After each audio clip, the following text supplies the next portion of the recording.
تحياتي لكل مشاهدي هذا الفيديو. أنا المواطن الفلسطيني نزار بنات، وسجلت هذا الفيديو ونحن ما زلنا في خضم الحرب على قطاع غزة. الحرب على غزة كشفت عن بشاعة الفكرة الصهيونية. الفكرة الصهيونية لا تعني فقط دولة اسمها إسرائيل، لا، الصهيونية هي فكرة بشعة جدا، تقوم على القهر، تقوم على الظلم، تقوم على نهب الثروات، تقوم على استعباد الشعوب، تقوم على تشويه الأديان. هناك دول بأكملها تحمل الفكرة الصهيونية، هناك دول أنشئت من أجل الفكرة الصهيونية، وأنا أخص تحديدا دول الخليج.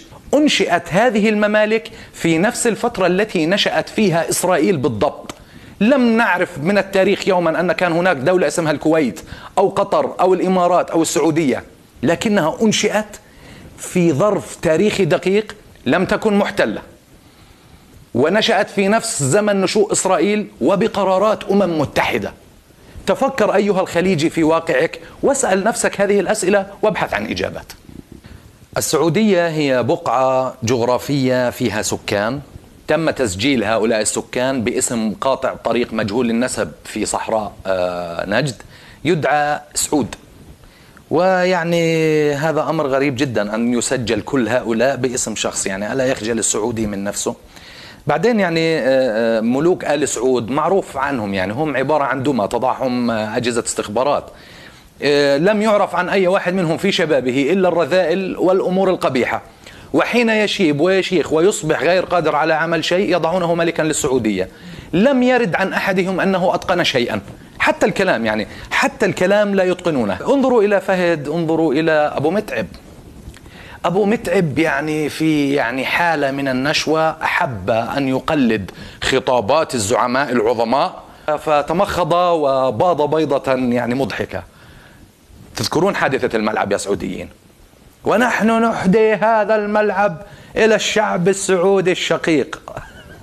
الله يخرب بيتك يا أبو متعب. لا والله، الله يخرب بيتكم أنتوا اللي صفقتوا له. مصفقين السعوديين. كيف السعودي مصفق لأبو متعب؟ ممكن معاه حق السعودي. أبو متعب اعتبرهم شعب، وهم طوال هاي السنوات عارفين حالهم مجرد أرقام في المزرعة السعودية. ملوك الرمال في السعودية يحيطون أنفسهم بمجموعة حقيرة ديوثين من رجال الدين، مجموعة كلاب تحرس الحوض السعودي. هم فقط يستخدمون من الدين ما يثبت حكم القهر الصهيوني السعودي، ولكن بما أنهم يستخدمون الدين سياسيا، أنا من حقي أن أستخدم الدين سياسيا وأن أؤول القرآن والسنة بما يخدم شهوات السياسية. يعني خلينا نحكي في مثال واضح. ورد في صحيح البخاري وفي كتب صحاح أخرى حديث عن الرسول صلى الله عليه وسلم أنه قال: اللهم بارك لنا في شامنا ويمننا. فقالوا له: يا رسول الله بما معنى؟ ونجدنا؟ فقال: فيها الزلازل والفتن ومنها تطلع قرن الشيطان. بالفعل يعني هذا الحديث جدير بالاعتبار في أيامنا هذه. قرن الشيطان النجدي يتآمر على اليمن السعيد، اليمن العظيم، ويتآمر على الشام، في سوريا وفي لبنان وفي فلسطين، ويستخدم فرعون مصر ذلك القبيح المدعو بالسيسي. من أجل ماذا؟ قال تعالى: الأعراب أشد كفرا ونفاقا. من هم الأعراب أيها السعوديون؟ رئيسة البرازيل ليست أعرابية، فيدل كاسترو ليس أعرابي، حماس شاميون وليسوا أعراب، إيران ليسوا أعراب. من هم الأعراب؟ السعودية ودول الخليج قد تمول أي شيء، ولكنها لن تمول بالمطلق أي شيء قد يؤدي إلى تحرير فلسطين. هي فقط تدفع الدية من هنا من هذا الجيب، وتدفع ثمن قتل الفلسطيني من الجيب الآخر، يعني وتستخدم الدين أبشع استخدام. السعودية تحديدا تريد أن تعطي الفكر الديني اليهودي المتطرف تفوقا أخلاقيا على المنطقة، ولذلك أنشئت الجماعات المسلحة المتطرفة مثل داعش.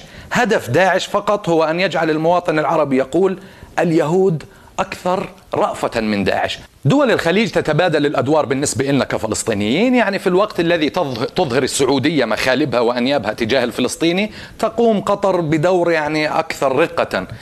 نحن نعرف ماهية الدور القطري وماهية الدور السعودي. لكن بالنسبة لنا كفلسطينيين حقيقة، وكما تقولون بلهجتكم يا أهل الخليج، نعال ذا أخ نعال ذا. عاشت فلسطين، وكافر من يحج إلى الكعبة وهي محتلة.